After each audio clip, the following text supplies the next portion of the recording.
और लगातार शुरू से ही इसकी लड़ाई जो है आदरणीय लालू जी ने लड़ी।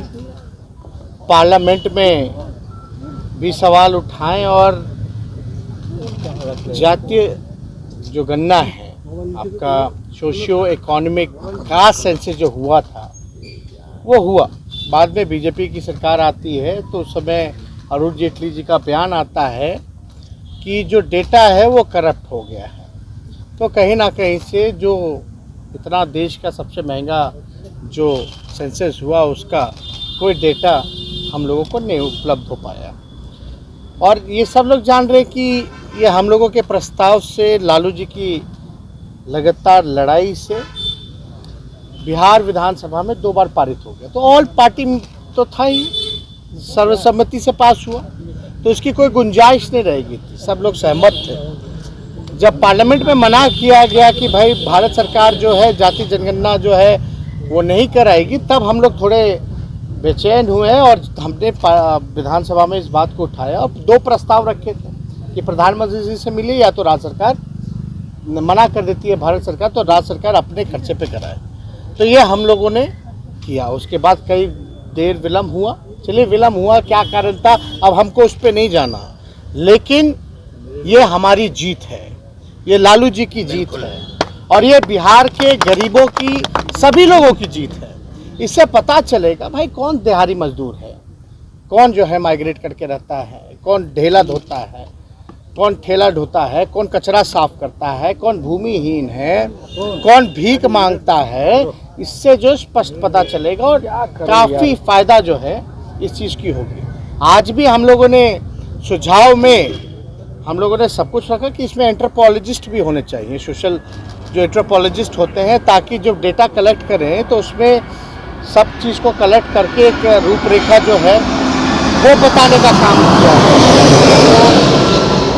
एंथ्रोपोलॉजिस्ट जो है वो मंडल कमीशन जब था उस समय भी रखा गया था, क्योंकि कई जातियाँ उपजातियाँ हैं, कई नाम हैं, तो एक सही फिगर जो है उनके सामने आएगा तो उसका विश्लेषण ये बता सकते हैं कि कैसे क्या है। तो एक तो ये था, एक हम लोगों का था कि भाई जगह नहीं, ये लीगली कोई बाधा ना बने, तो इस पे भी क्योंकि दिखवा लेना चाहिए और उसकी शुरुआत करनी चाहिए, तो वो भी जो है बाधा दूर होगी। और ये तो जातीय आधारित गणना यानी कास्ट बेस्ड जो है सर्वे इसका जो है नाम है, इसका जो है नाम है और ये कास्ट बेस्ड सर्वे है ना कि सेंसस।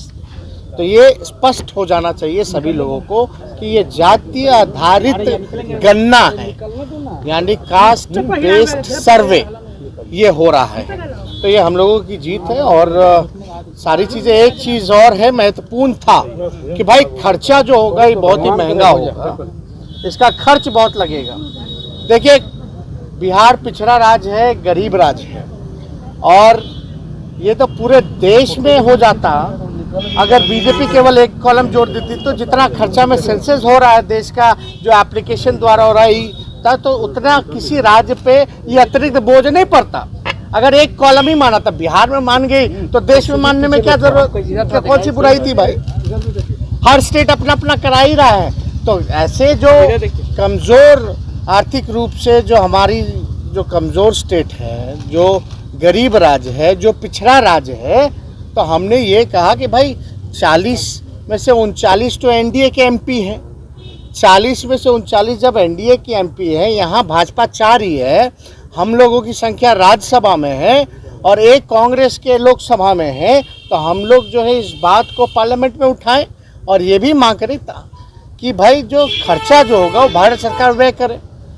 भाई आप स्पेशल स्टेटस की बात करते हैं, स्पेशल पैकेज की बात करते हैं और यहाँ डबल इंजन की सरकार है, आपको 40 में से 39 एमपी जिताया है, तो राज्य सरकार तो इसकी शुरुआत कर रही है, वह करेगी ही करेगी, लेकिन मदद करने के लिए भारत सरकार को इसमें आर्थिक रूप से सहयोग करना चाहिए। और ये बात से तो सब सहमत है कि ये जो भी बेस सर्वे हो रहा है, कास्ट बेस सर्वे हो रहा है, ये पूरे देश में होता तो ये देश हित में है, लेकिन ये बिहार हित में है। तो इससे और कोई जुड़ा हुआ अगर आप लोगों का सवाल है तो हम जो है